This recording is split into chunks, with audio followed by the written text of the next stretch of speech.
So there's a conversation piece that usually comes up. The combat complexity of Marvel's Spider-Man. From the 2018 game to Miles Morales, and now we're looking forward to Spider-Man 2, the complexity has not necessarily always been there.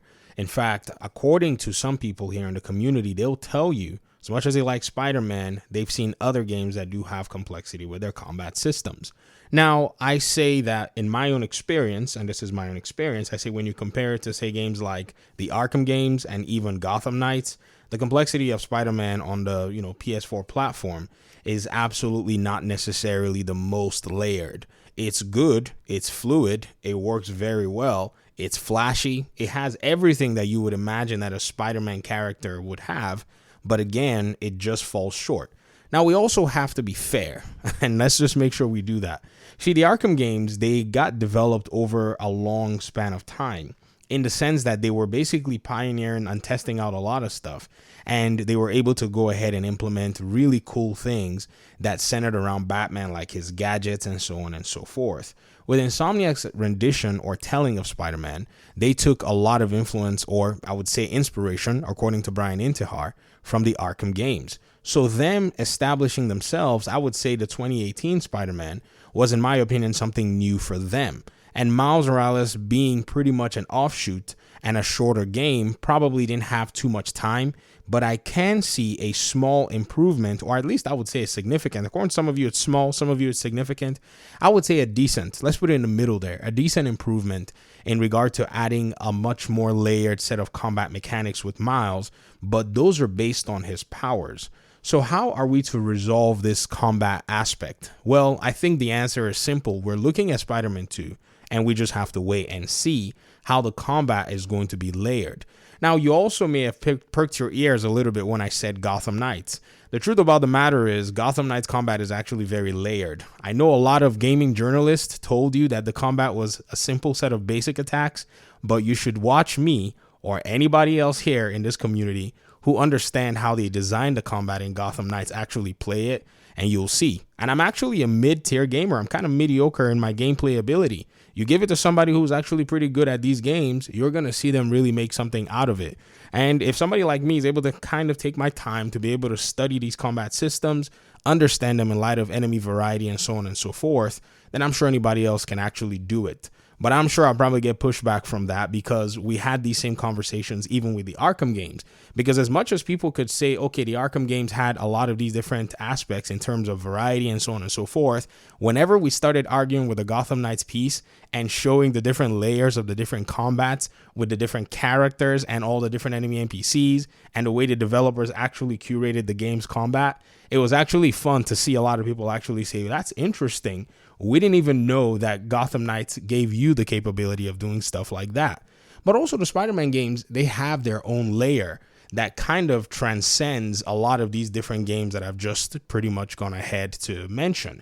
And that is also the aerial game. In the Spider-Man games, you can fight air-to-air combat for the most part. You can basically take enemy NPCs that are ground-based. You can send them up in the air, and you can pretty much chain combos all day, keeping Spider-Man in the air. That limits how much you really want to do. So again, in fairness to the Spider-Man paradigm, I think it's definitely something to look at. But looking forward, though, with seeing how the developers have gone ahead to tune the combat system differently, giving you different options, giving you now a much more scaled down ability wheel or ability selection set of paradigms using your L1 and, basically having 4 different abilities that you can select that have cooldowns, I think it's going to be interesting. Also, the parry system that's being added to the Spider-Man 2 game has the potential to take it to a whole different level. This is something that we haven't necessarily talked about, and is something that is lacking in, say, Arkham games and even Gotham Knights itself.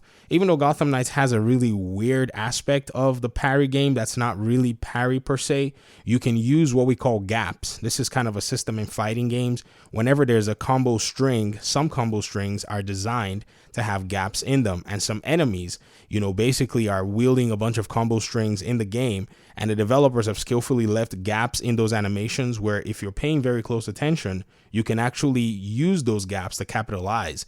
And I think the parry system is a simpler way of actually making it intuitive, kind of saying to you, use this gap here, basically the gap from the enemy's startup animation all the way till the time the enemy will strike you.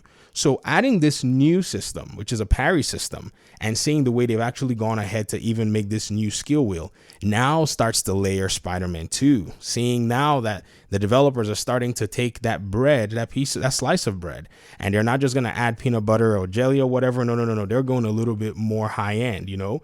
They're trying to maybe build you this very complex sandwich.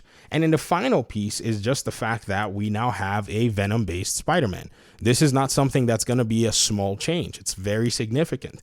In fact, watching the, gameplay reveal trailer showcase, you got to see the way Venom was playing slightly differently, a little bit more aggressive, slightly more brutal in the way that he was doing some of his finishers.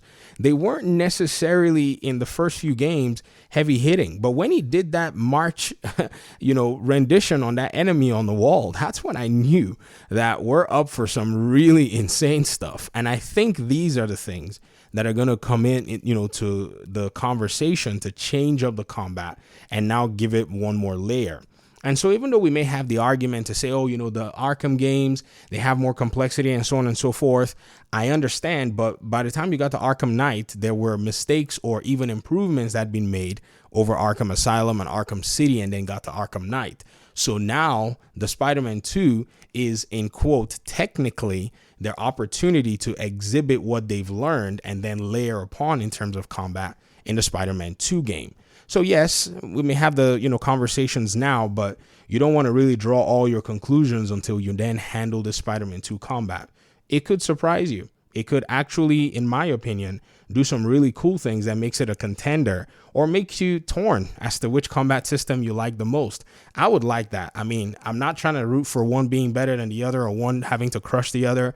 In fact, what I would like is for both of them to be intuitive in their own way so that they can actually be representative of the superhero characters and have you in a place where okay, both combat systems are appropriate and excellent for both superheroes. I'm playing as Batman. I feel like I'm playing as Batman to the maximum level, like the Apex Predator level. Or if you're playing Spider-Man, I feel like I'm playing Spider-Man to the maximum level. And then if I'm playing as Venom, I feel like I'm playing Venom to the maximum level. Let me hear your thoughts in the comment section. Thanks so much for watching the video. Peace out.